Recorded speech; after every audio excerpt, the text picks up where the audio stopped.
everyone. Welcome back to the MTG Goldfish Podcast, episode 127, our sort of after hours podcast. We're happy everyone is joining us again. Just want to put out the disclaimer real quickly that we are talking about leaked information. If you don't want to participate or you don't like listening to that, then please, this is not the podcast for you, because we are talking about the leaked sheets of Ixalan, and so there's that. But rejoining me, the hosts of the podcast, myself, Richard, the owner of MTG Goldfish. What is up, Richard? Hey guys, what's up? Just wanted to add to your disclaimer, if you're looking for this week's podcast and you found this one first, 126 is this week's podcast where we talk about Hour of Devastation spoilers, Etherworks Marvel banning, and the announcement week stuff. So this is a special podcast, and if you don't want to hear about Ixalan, then turn off the podcast, because Ixalan is still like 3 months away. Seth, probably better known as Saffron Olive, our resident jank brewer and all-around content creator. What is up, Seth? Thanks for joining us again. What's up, guys? I'm back. You're back. We're all back from momentary blinks. You can find us on Google Play, iTunes, mtggoldfish.com, and now on YouTube. So, gentlemen, and everyone who decided to listen to this, let's talk about some Ixalan. There's a lot of different topics that we want to discuss here, but mainly we got to see a lot of cards at once over the weekend and the last few days. One picture of a now taken Ixalan sheet of rares, foil rares.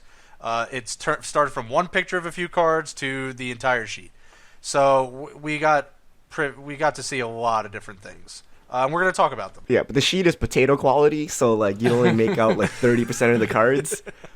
And it's weird because the original picture they posted was super sharp. You can see like the 5 cards.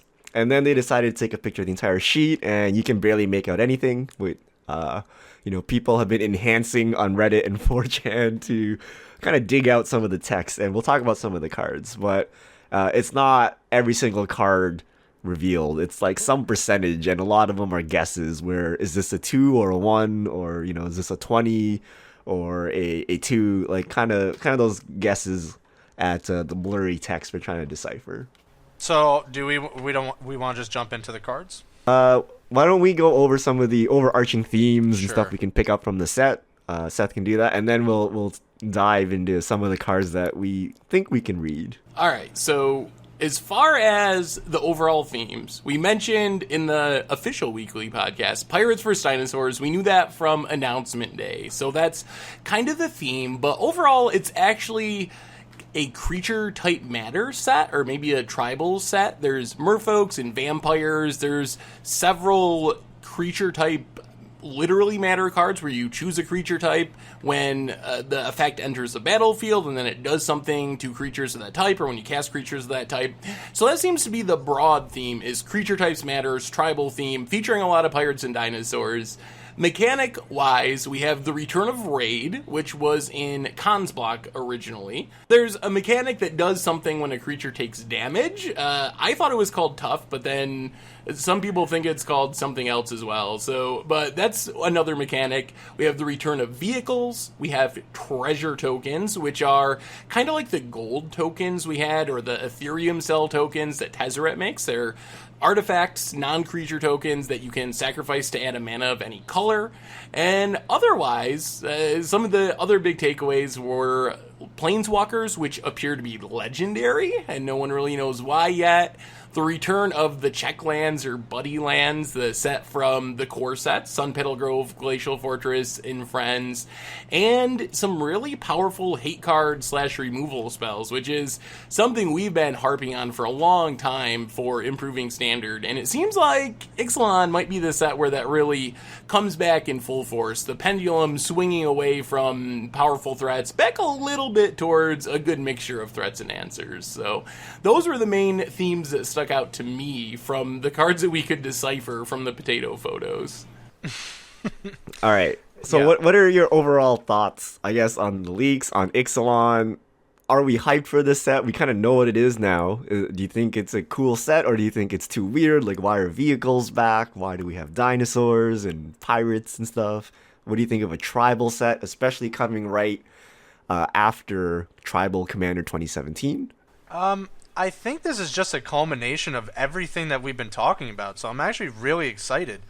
Seth alluded to some of these points. We have the hate cards that actually from the couple that we can actually decipher seem pretty strong. Some good color fixing. They kind of kicked this off with the commander, the tribal commander stuff. So now this is kind of spilling over to a main set where we have pirates, we have dinosaurs, we have white vampires for some reason. They're like, I don't know what the story is behind that, but we're kind of getting a little bit of everything, and it's all kind of gelling together with like you said, some of the tribal matters cards playing off of each other. I love it. I think it's just everything that we've been kind of upset about and that has really just been lacking is showing through in Ixalan. It's kind of, not to get into leaks right now, but I think this is sort of why they were like, this kind of sucks in a way, because we're already looking past Ixalan. Hour's not even out yet. I'm super excited for this set. And, we mentioned this in the official recorded podcast this week that, we're taking a break from masterpieces even, so everything is just focused on this set. And I'm loving what I'm seeing so far. Yeah, I'm pretty excited for it too. Like, the theme seems risky. It seems like it could come across kind of cheesy or campy or like some bad internet joke, but from what we can tell, it actually looks pretty sweet. A lot of the cards look pretty sweet, and it doesn't feel too Hearthstone-y, even though that could have potentially been a problem. And I mean, pirates are cool. Dinosaurs seem pretty cool from what we can tell, and I'm definitely excited for the meta stuff, like pithing needle type effects and graveyard hate and that kind of stuff, which I'm really hopeful will make Standard better to play. Regardless of what the rest of the cards are, just those safety valve cards that have been missing. As far as the leaks themselves, it sucks. I wish that cards didn't leak. I think that it doesn't hurt Ixalan significantly. I don't think, like, spoiler season might be weird because people are going to be previewing cards that some people already know about. But I think what it does is it overshadows Hour of Devastation to some extent, where the focus this weekend was supposed to be about our masterpieces slowly being revealed on stream, the start of spoilers, but then this huge leak of Ixalan kind of just overshadowed that, or at the very least was competing with that for everyone's attention. So, I mean, it makes me more excited about the future of Standard and about Ixalan, but it's not an ideal way to get to that excitement, I don't think. Yeah, I think Ixalan has potential to be one of my favorite sets of all time. It's Tribal Matters, and I love Tribal. And it's not just like, here are some Merfolk cards, here are some Vampire cards, but it's like generic stuff to make Tribal better, like Door of Destinies, things like that. So you can take them and build your Dwarf deck or your Kithkin deck or whatever. So I'm very excited for those cards. I love dinosaurs. The theme sounds cheesy, but if you look at the cards and the execution of it, it's not that cheesy. It's not like a running joke or something, right? It's just like a really vibrant, jungly world with dinosaurs. And the dinosaurs seem to be used as like mounts, like as horses or something like that. And then there are some like creatures, like Death Mist Raptor type creatures. But it seems like it's just people living in harmony with dinosaurs, which is pretty sweet. So I actually really enjoy the set, and I like the art. It reminds me... Well, you can't actually see the art that well, but like when you look at the colors, it reminds me of like Kaladesh. It's like nice and bright and happy, as opposed to Battle for Zendikar or something where everything's just gloomy in the same color. So it looks pretty sweet. I don't really mind the leaks. At first, I was like, oh god, this is terrible. But after seeing all the leaks, I kind of forced myself to read all the leaks because, we kind of need to know why check lands are spiking or why random cards are spiking, and a lot of it is because of the leaks. My hype for the set has actually increased quite a lot. So it hasn't really dampened it. It hasn't really made it worse. So I think it's fine. And, I read most of the cards, or I tried to read most of the cards. So I think it's pretty sweet. The hard thing is not referring to them for another 3 more months. Kind of the Morrow problem, where you have all these exciting cards, but you can't really talk about them because they're a secret, or you can't really evaluate them because you don't know what standard looks like in 3 months. So you just kind of take it for what it is and just leave it there. So I think the Ixalan hype will die down in a week or two, and then we'll move on to Hour of Devastation, and then when Ixalan comes back around, we'll dig up all this stuff we know about Ixalan again, and then get the hype train going again. Yeah. As an individual, you know, you have a little bit more freedom and leeway to kind of compromise when it comes to leaks, and I kind of talked about this over Twitter a little bit. But that's just me. I mean, I kind of am definitely leaning to where Seth and everybody else go, though. At the end of the day, the information's out there, and once it's out there, yes, it sucks. But for someone that's played the game a long time, and, you know, Seth and Richard, you both as well, I mean, we've done this song and dance many, many times. I mean, it's not out of the ordinary that a large portion of a set is revealed. I mean, it hasn't happened in a long time, but it has happened. And, yeah, it really sucks. But once the information is out there, no matter how it gets out there and how, you know, bad it is, it's out there. And it's going to be pretty hard for people not to talk about it, and especially for like a news outlet. And, you know, we do cover a lot of different things, you know, with the podcast, you know, at the site, you know, just day-to-day talking. It's hard not to talk about it and have it once it's out there, and people are going to be circulating it. So it's just kind of one of those things that happen, and it sucks if you don't like it. And I totally understand the position people have about it, but, you know, these things do happen. So from a more meta perspective, we've had a lot of leaks recently. You know, we have people sneaking pictures out of factories, which is what this one is. We've had local game stores kind of releasing the information too early, so the promos. And then we've had Wizards just making a blunder and posting their cards on their site too early. And we just had so many leaks, and you know, we've heard the rumors that it's because Wizards changed their printers, and now, you know, this printer is cheaper and doesn't have the same quality control. But I don't know what it is, but it just seems like we've had leak after leak after leak after leak. And, you know, Iconic Masters always comes to my mind, where people are paying top dollar to go to HasCon to play it early. And I'm like 99.9% sure it's going to be leaked before Iconic Masters actually comes out. And you ruin the experience and people's money at the same time. So I don't know. It just seems weird. There's just too many weeks, and I hope Wizards puts a stop to it. We're gonna have to start implementing security, like no cell phones in the printing area or whatever. Like, I mean, at the end of the day, they are stealing the IP, and they're like breaking their NDAs and all that. But that's for Wizards to decide to kind of pursue. And again, the risk, like, I keep feeling like I repeat myself, but it's just happened so many times that the same conversations just keep coming up, and then we're left with, well, what do we do? Well, they're out there, so we talk about them. And that's kind of what we're doing. So which judges are getting banned this time around? I think in all the history of leaks, one of the weird things is it's actually really rare that someone gets in real life trouble over the leaks. I think there's one instance with someone called Ranker Elf on the MTG Salvation forums a long time ago. That actually got in real world trouble. But most of the time, and that's part of, I think, what complicates things for Wizards, is if it's a player or a judge or someone that has a DCI number and is part of the community, they can punish them by banning them for a certain period of time.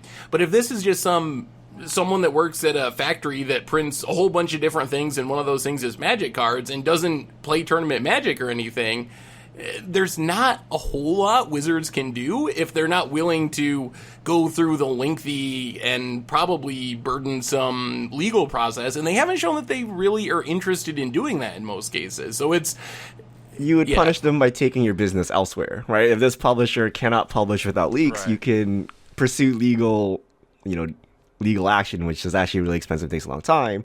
Or you can say, no, we're going to this other one who can actually print and keep stuff secret, right? So that's kind of the punishment. And we never hear about this, right? Because one business is not going to hang another business out to dry. It's not it's not Reddit drama, right? Like, that's not how businesses actually work, right? Like, It stuff sure happens behind closed doors and, like, stuff is resolved. So, I'm guessing stuff happens, we just don't hear about it, but who knows, right? I do put some credence in the Wizards changing printers thing, not just because of the leaks, but it feels like there's been a noticeable decrease in card quality, like more printing errors, more misprints. There was a big thing about foils warping more quickly than they used to a couple of weeks ago. So I do personally, I don't have any specific evidence where I could be like, hey, go to this link and you'll understand. But I do think that maybe Wizards needs to reevaluate their printer or their process for printing to not just deal with leaks, but all the issues that have been related to the printing process the last 2 years or 3 years. All right, let's talk about some cards. Let's talk about what we can enhance and see. So I'll just throw out some cards, see what you guys think. So the first card I saw that made me hype for the set is the Tribal Matters card. Vanquisher's Banner, 5, what's colorless mana, artifact. As Vanquisher's Banner enters the battlefield, choose a creature type. Creatures you control the chosen type get +1/+1. Whenever you cast a creature spell of the chosen type, draw a card. That seems insane to me. In a long line of these tribal artifacts like Coat of Arms, obviously Coat of Arms powers them up a lot quicker, but this is pretty good too. Continuing to draw a card and continuing to draw into these tribal cards is definitely a huge upside here. Yeah, I mean, 5 is a lot. I was a little surprised it wasn't legendary. It feels like the kind of card that Wizards would make a legendary artifact, but it doesn't look like it's legendary. So I really like these broad tribal cards in general because they support the weird janky stuff that doesn't get support every set. Like, we've seen a few cats printed in Amonkhet Black. Like, this can go in a cat deck. It can go in a spooky skeleton deck. There's so many different things you can do. So while I'm not sure there will be a ton of competitive applications, and maybe there will be, I'm just skeptical at 5 mana, I think this card will be super, super popular in fun decks, commander decks, casual decks, tier 3 decks, and decks like that. Yeah, this is the next Richard staple for commander decks. Like, every deck starts with Vanquisher's Banner. It fixes everything you need to fix about bad tribal decks. Like, you can chain to get, it's like Glimpse of Nature, right? You can play one bad card after the other, and it keeps fueling more bad cards for you to play. And eventually you might hit critical mass and, like, win the game. But this just enables, like, every bad tribe you can think of, which is exactly what you want, right? It allows you to be creative in Commander. Now you can build tribal, I don't even know what's a bad tribe anymore. I've played them all, like Treefolk, Kithkin, like kind of those tribes. But you can go even weirder, like tribal, I don't know, tribal nobles or something, right? Like just some weird type that you can never think of that there's no official lord for. Like the banner kind of fixes that. So I really like the card, and I expect it to be very popular in EDH. We'll go from EDH all the way to standard here. Sorceress Spyglass, 2 colorless mana, or 2 generic mana. Oh man. Artifact. As Sorceress Spyglass enters the battlefield, look at an opponent's hand, then choose any card. Activated abilities of sources with the chosen name can't be activated unless they're mana abilities. So Peak plus Pithing Needle at 2 mana. Yeah, here you go, Seth. I mean, we alluded to this a little bit in the official podcast, but these are the type of cards that were missing and were MIA for, in standard for quite some time. Kind of sucks that they banned the main card that this would be awesome against, but Yeah, I mean, it's a bad Pithing Needle, but in standard that doesn't even really matter. It's gonna be so good because you got to consider like Planeswalkers. Think of all the cards that have been messing with standard lately, even the ones that didn't get banned. Aetherworks Marvel, this deals with it. Gideon, this deals with it. Heart of Kirin Smuggler's Copter, this deals with it. Any other random Planeswalker, it's just a colorless answer for any deck to deal with so many different things. So will this card be heavily played?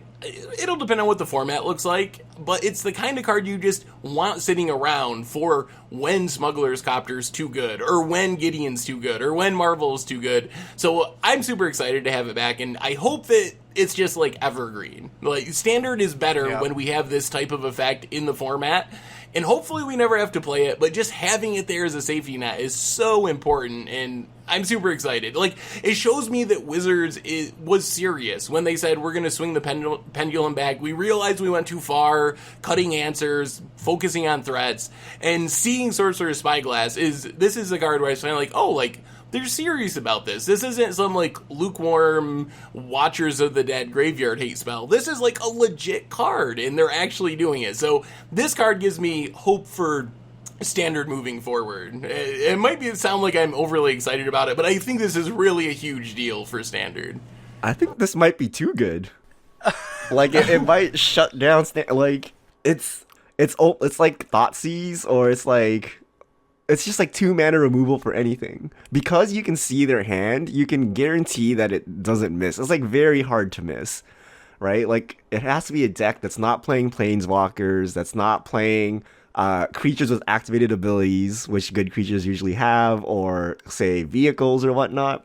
So I think it's like main deckable, and then because everyone has this, you're gonna have to start playing like main deck artifact hate, like stuff like Kolaghan's Command.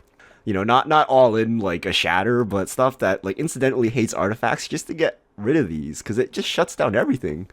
So it's weird. There's no it's like in Standard, I'd rather have this than Pithing Needle, right? The 1 mana usually isn't that important, and the peak is very relevant because you get to nab, you know, their Chandra, their Gideon, you know, their Heart of Kiran that's already on the battlefield, stuff like that, right? So it's just really good. I'm surprised it's so strong. And it just takes the guesswork out of everything. It's just, let me see your hand. I'll choose this. Okay. Yeah, outside Standard, there's better options, but in Standard, I'm absolutely agreeing with Richard here. Paying 1 more for a peak and this ability is really good. And yeah, I mean, I don't think it's like they're swinging the pendulum back, because it needs to be fair again. Like, this needs to be in a format. I don't think it's going to warp it, but these cards need to exist, and, you know, it is pretty good to be main deckable, and that's kind of the point, right? Like, there needs to be, you know, everything just can't go off without a hitch. I just wish you could somehow Pithing Needle your own Pithing Needle. like not for the meme, but if someone's Sorcerer Spyglasses you can somehow play your own to shut off theirs, right? So that it becomes a natural counter to itself, but then you probably get the mental misstep problem where everyone just plays 4. Yeah, artifact removal's gonna be at a premium. I will be the voice of reason. I don't think this is a main deck card. I don't even know if this is a sideboard card in every metagame. Why? I think it's definitely really a sideboard card, no? I mean, it's a sideboard card, but I don't know. I don't think you just jam it in every metagame. Like, I think it's like Lost Legacy. That's a card that, if it's answering a very specific problem that's popular, it's great, and you really, really need it. But I don't think you just play it and be like, I can keep my opponent from putting a counter on their Bristling Hydra, or maybe I can, I don't know, stop them from activating their Walking Ballista. I don't think you just play it in the main deck and trust that it's going to get enough value. I don't know. Like, if we project it onto today's Standard, it hits very important and scary things in all of the major decks, which is probably main deckable. Yeah, I mean, it's not. I mean, we're not gonna have the same metagame, but like, it hits vehicles, it hits Planeswalkers, even like your aggro deck, like zombies, it hits Cryptbreaker. So it, like, yeah, you're not gonna play 4 of, but I could see you playing 2 of. Right, I could see a control deck main decking this or something, right? Like, I could see main deck uses for this. It's not going to be 4 of. You're right. It's not going to be 4 of Sorcerer Spyglass mirrors. It is true that it's better than normal, I think, right now, because so many of the best threats are vehicles. So I think that does amp it up. Like, a lot of times the downside of this type of effect is it's not good against creatures. Like, if your opponent just Grim Flayers you're going to get beat down. But if Heart of Kiran and Ether Sphere Harvester and those kind of cards are some of the best threats, not to mention Planeswalkers, it's way better than it would be in some other formats. All right. Let's move on to cards we can no longer read. So these were from the first sheet. So those are all pretty legible. We're like pretty certain that's what they do. But a card that stuck out to me was a card that deals 20 damage. It looks like 3 red, destroy target land, and then the card deals 20 damage to each creature and each planeswalker. Looks like 3. Some folks have said it's 5. That's RR. my guess. My guess is 5 RR. 5 RR? All right. We'll go with the conservative 5 RR. Yeah. This is pretty cool, and not just because, the 20 damage thing. Like, you're actually printing something that has to do with, like, real world. Like, this is the meteor that, wiped out the dinosaurs, like, kind of thing. Like, this is really cool. I like that they kind of threw this in here. I believe it's a mythic, from what I can see, but this is just like one of those things, like, you play Blasphemous Act, you can get rid of a nasty land in Commander or something like that, like into the Maw of Hell, those kind of cards. It's just fun, and I think it's pretty cool. 20 is such a splashy number in Magic, Yeah. because that's the starting life total. In the real world of a Magic game, it's not going to play much differently than if it was like 10 or even like 8 or 7 most of the time. But it looks really cool, and because it's 20 damage, and it's fairly powerful. It's going to come down to the mana cost. If it's 5 mana, this is standard staple potentially. It's probably insane because If it's just a wrath. 7 mana, 5, right? then it's like destructive flow word. So I might be saying that wrong. I don't know. Wildfire, like one of those. What's the destroy 2 lands, deal 4 damage to everything? You know what Lava effects Ball I'm Trap? talking about? Lava Ball Trap. It's another like updated take on that, I think, which you might play in certain decks in certain scenarios, but I don't think it would be a staple at 7 mana in standard. So, Stuffy Doll and Boros Reckoner would like to have a word with you. 20 damage is very relevant. When I first read it, I was hoping it was 20 damage to the face. And I was like, how much mana does this have to cost to be like a good card? But 20 damage to each creature and Planeswalker is pretty splashy. And, probably not standard playable at 7, but EDH, Boros Reckoner, Lifelink, like there's all kinds of shenanigans you can do with this. So it's a pretty sweet card. And like Chaz said, it's a meteor killing the dinosaurs. Like, it's pretty sweet. Speaking of dinosaurs, we have Carnage Tyrant, 4 green. It's a dinosaur. It can't be countered. Trample, hexproof, 7/6. My God. No, don't print this card. I hope this is fake. Oh, I it hope it's reminds. fake. Oh, what's Chaz? Here we go. Here's Hearthstone talk. What's the legendary dinosaur from like the original Hearthstone? Oh, The one that King Crush, I think. It King comes Crush. down. That's what that. Yep, That's King what this Crush. reminds me of.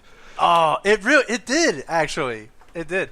Yes, print more of these. There hasn't been one for a while. Seth, you've had enough sets gone by where it's like Plated Crusher. No, that was just bad from Battle for Zendikar.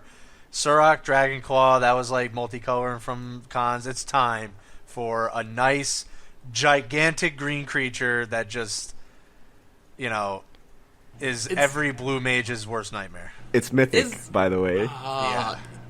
And Trample not legendary. Trample makes it so scary. Like the whole combination of stuff, it's like a super Thrun. And if you ever played against Thrun is super annoying to deal with for just about any deck. So, but this gives it trample, so you can't even just go on the I'll chump block and crack back plan because you're just gonna get trampled over. I think this. I mean, it depends on the meta, of course. Everything we say today depends on that, but I think it could be pretty strong. Like 7/6 for 6 with all those abilities is a pretty scary card. It's not that good. This is like unplayable. It needs one more keyword, and that keyword is haste, right? Because all that's gonna happen is you play this, and they just like untap Wrath.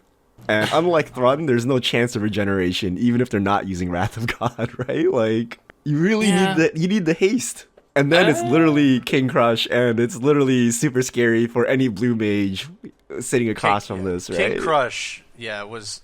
Well, you never know. There could be, some red-green or green-white or something shenanigans where this just happens to have haste beforehand. I don't know if there's any cards out coming from Ixalan. I don't know if there's The anything. red-green planeswalker will have a +1 that gives you green haste. Yes. Wait, is there anything now that would give it haste? There must be. I think so. There has to be. There must be like a dinosaur lord or something that gives dinosaurs haste. Come on. Or just There has to be anything there. haste. Yeah, I don't know, but there's definitely it's 6. Like that's kind of like the threshold of you can ramp into this pretty quickly, and it's still, relevant. And you're gonna have to wrath because that's the only way you're gonna get out of this jam. Yeah. It's sweet. I really like the flavor. It's a big, scary dinosaur. Like it looks like a T-Rex or something, right? So Yes. it's like totally awesome.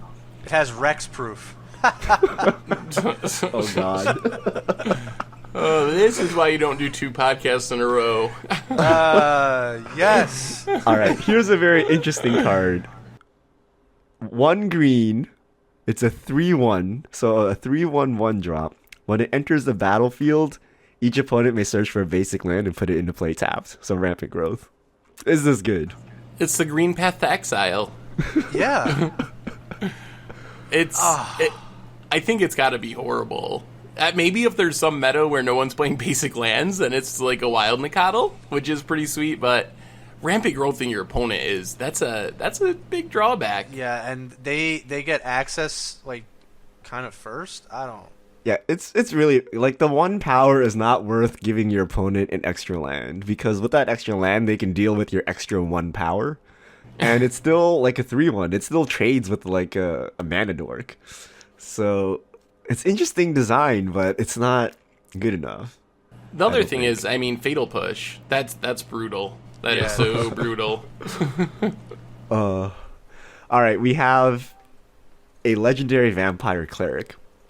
It's 2 or 3 mana. Can't really read it. It's either 1 white or 2 white.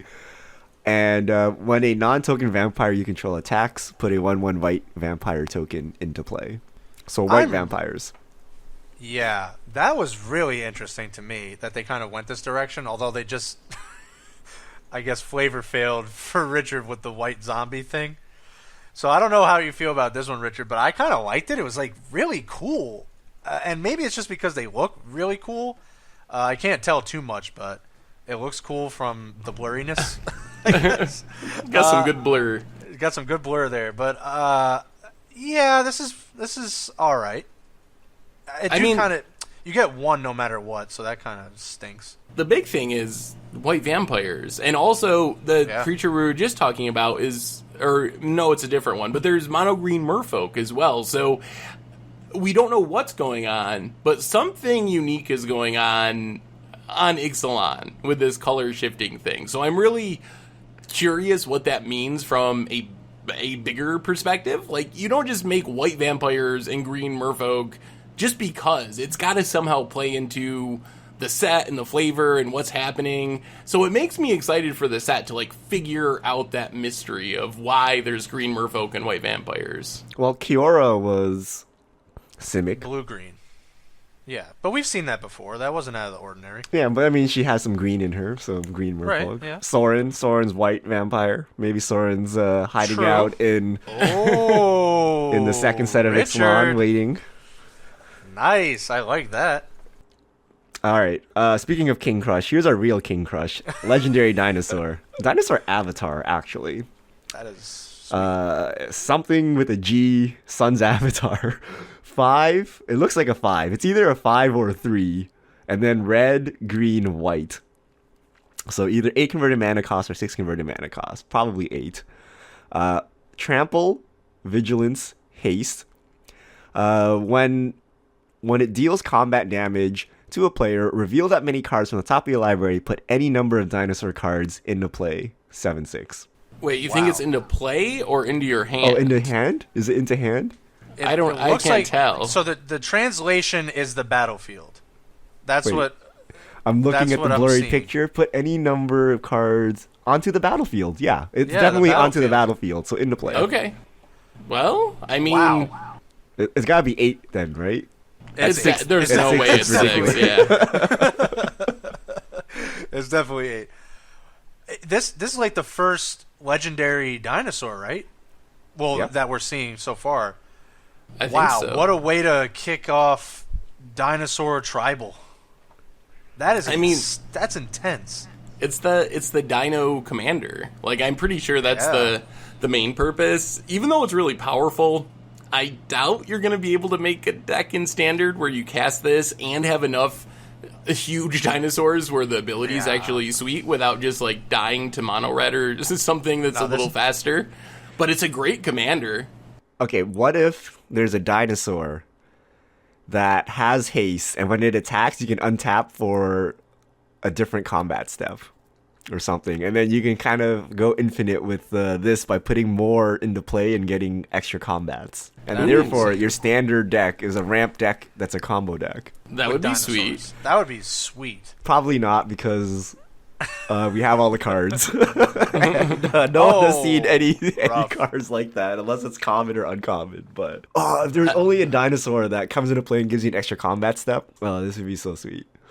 There's got to be some way to make the standard playable, because this card is so awesome. The art looks crazy, and it's a legendary dinosaur. What's the legendary pirate? Can you guys actually read it? It's a Grixis pirate, 1 blue, black, red. So 4. So it pumps your other pirates. +1/+1. Other pirates you control get +1/+1. Looks like Admiral Beckett Brass. Beginning of your end step, it's a good name. gain control of target non-land permanent controlled by a player that was dealt damage by 3 or more pirates this turn. Yep, 3/3. That's the big so thing what, here. you just It's steal permanent. everything they got hit by a pirate? Is that what we're doing? 3 pirates. You get to steal a non-land permanent if you dealt damage with 3 pirates, right? Yeah. Yep, Okay. you can steal anything non-land if 3 pirates hit.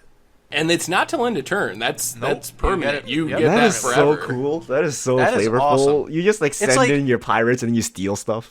Yeah, it's literally like you think of like these ship battles, and you board another ship, you take all their supplies. Like that's kind of what's going on here. Like they're boarding and they're gonna take all your stuff, and I mean, what pirates do. That's pretty awesome. On point flavor wise, and again, I feel like I'm saying this a lot, but super sweet commander. You just like curve out with pirates, play this, attack someone that doesn't have blockers up, and steal their stuff. That seems really strong there. Oh, you know, it'd be very. Who's the commander? The knight commander that makes creatures. If your creatures are power 2 or less, they can't be blocked by big creatures. That'd be perfect. The partner one. The Mirage guy from the new set. Something the Kondo. Sidar. Sidar Kondo. Sidar Kondo or whatever. Yeah. Yeah. Oh, that would be sweet, but they don't fit the same colors. It's not a partner. Oh, no. But blue has a lot of unblockable effects, so you can get your pirates through. All right, here's an interesting card. Settle the Wreckage, 2 white, instant. Exile all attacking creatures target player controls. That player searches for that many land cards. Put them onto the battlefield tapped. So I like like this. super Path to Exile Wrath. And it's an instant. It's an instant.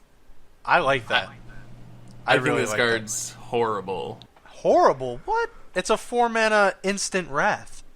That gives your opponent like 8 lands. Okay, better than 8 creatures. Maybe. Isn't that the whole point? What are they going to do with 8 lands? Have you ever Path to Exiled something? You know how brutal it is when your opponent plays a Goblin Guide, and you Path to Exile it? You're like, yes, I gotta do this, but then they're gonna untap and, Sulfuric Vortex me or something, like, horrible with this extra mana. I just imagine that giving your opponent that many lands is gonna be pretty painful.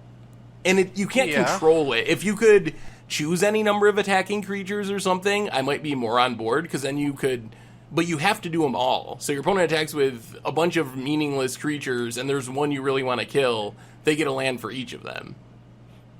Maybe it's better than I think, but I'm skeptical, just because it seems like it is very beneficial for the opponent in some scenarios. Yeah, it depends on how wrecked they are. Like, sometimes you just, like, destroy them, and it doesn't matter how many lands they have, they're not going to do something. But if it's a close match, or if it's, a powerful mid-range deck, like, you give them all the lands, they cast Ugin, you die anyway. Like, it's not good. But, hear me out. Mardu Valakut in Modern. It's a black-white tokens deck. You attack and exile all of your creatures, and Valak hit them out of nowhere. Escape shift. That's true. And you can, instead of like Sakura Tribe Elder, you just play Path, which is like your rampant growth effect. Wow. Mono white Valakut, we can do it. The problem is you can't really get the thinking out Valakut, the box. though. You need to somehow get the Valakut out. You need to play Expedition Map. Because you can't fetch the Valakut with this. I don't think it's completely terrible. It might not rank up with the other rats, but it really just depends on how aggressive the format is. Because if you're like seriously in danger on turn 4 or earlier, you need something. And if you're not going to make it to the later turns and stall out, like this is pretty much the best. Well, it seems to be right now the best chance you have. And it's downside a red magic. deck. Would you rather not untap all your lands from Bantu's Last Reckoning, or would you rather give your opponent that many lands from Settle the Wreckage? Yeah, I'll tell you what. I mean, in an aggressive deck, it doesn't even really matter. Like 400 lands, it doesn't really matter. Yeah, it's very matchup dependent. That's very true. Yeah, like if their affinity and they went all in on Ravager, like sure, have as many lands as you want. I'm just gonna wipe then your you board, just right? Path. Yeah. Yeah. But I mean, like in older formats, you can just play Wrath of God. Oh, or something. this is completely awful outside of standard. I mean, it gets rid of like Boggles if that's a problem. Thrun, the Dinosaur, Carnage Tyrant. Hey, Ooh. there we go. Nice. All right. Merfolk. We have a lot of legendary Merfolk. So We really do. there is a weird Kira, Kopata, Warden of Waves, 1 blue, legendary creature, Merfolk Wizard. It's a 2/2, and spells and abilities that target a Merfolk you control cost 1 more. So it doesn't get countered with Kira, but it's like a taxing effect. That does not seem very impactful. Yeah. Even Well, if it was like wait. 2 Is mana, this- maybe, or like I don't know. This is just worse than Kira, right? Oh, like way, Way worse. worse. Well, I don't know. It's But a Merfolk. it is a Merfolk though. Kira's Kira's a not a spirit. Merfolk. But 1 mana doesn't seem. I kind That of want much the more? safety valve of it's actually just countered. Yeah. I think it's just not a big enough effect to be played outside of standard.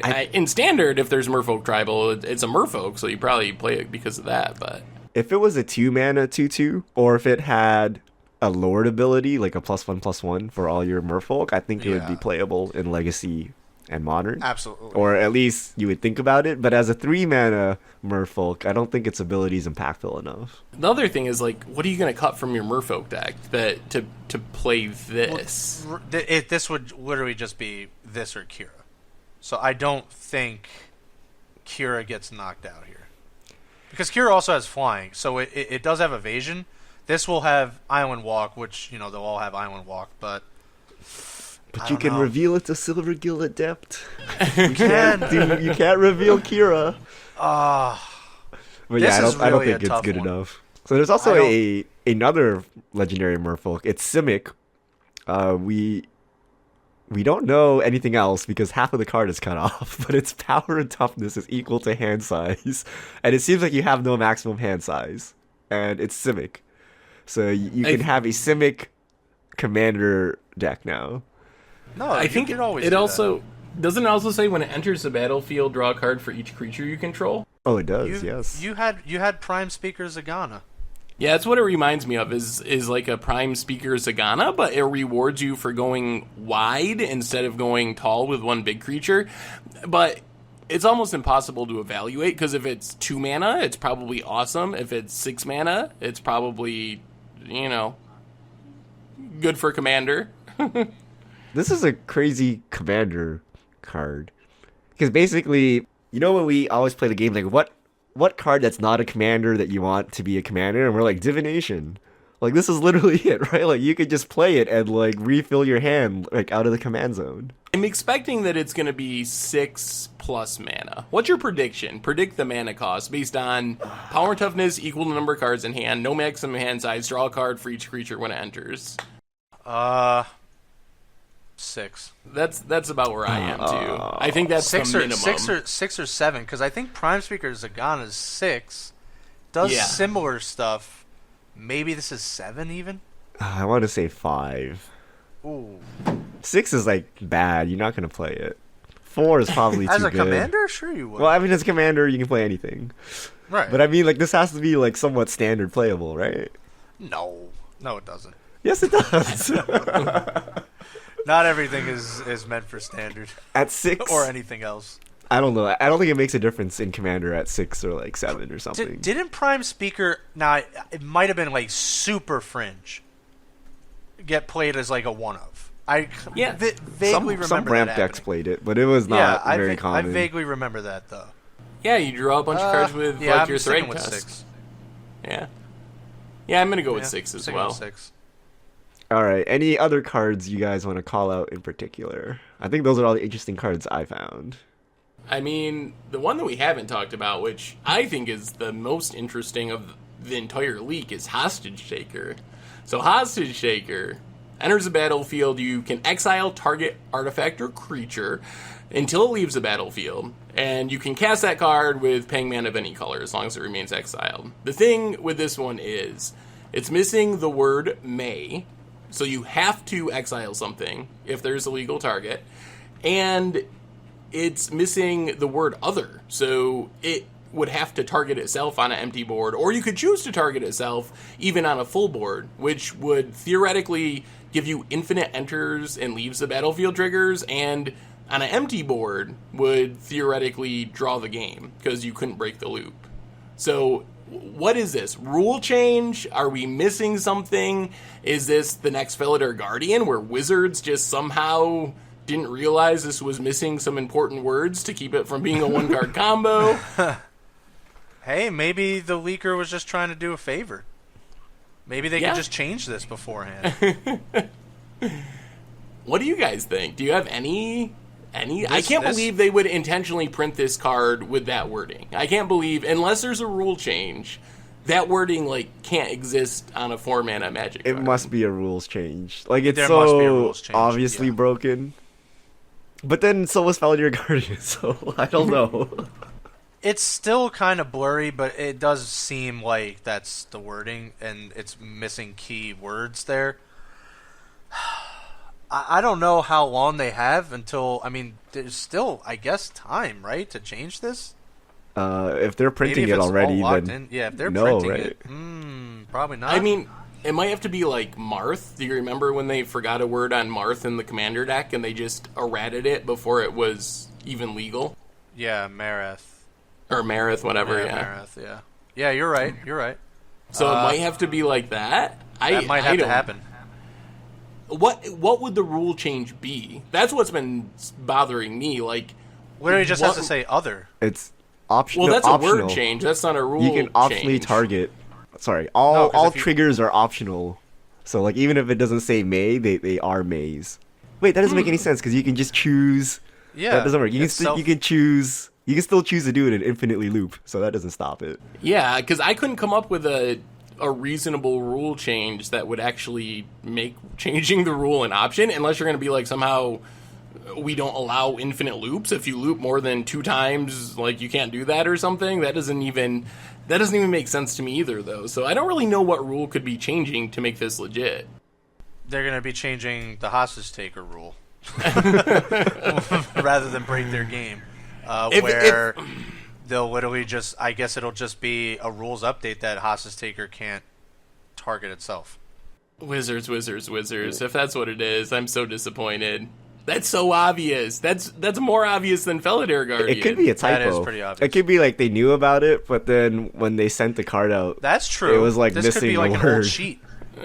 Well, this could possibly be like an old sheet of the set, and they've gone on to fix this. We don't know. That's true. This could, that is. you know, this is all. Maybe these- it all wasn't these some cards have guy stealing it asterisks. from a factory. Maybe it was like the sheet that Wizards inspecting, and they're like, "Yeah, there's a typo. Okay, we're done. Throw it out." And they just threw it in their dumpster. Yeah.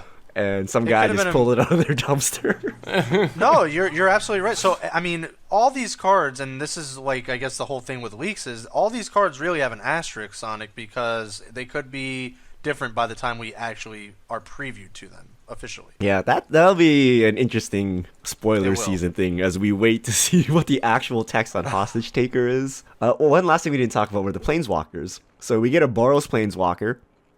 Planeswalker text is so small that we can't read any of it for any of the Planeswalkers, but it looks like it's the lady from the other key art they showed, Yes. which was every time I see this, I think Chocobo, but it's like a soldier with like a dinosaur mount in the back.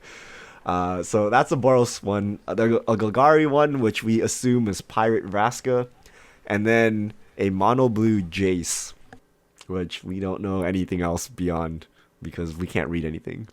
So those are our 3 Planeswalkers. So already Sounds- 2 non-Gatewatch Planeswalkers, right? Yep. And 1 returning Gatewatch. And you're right, there was a Boros, and then I guess Vraska went black-red instead of black-green.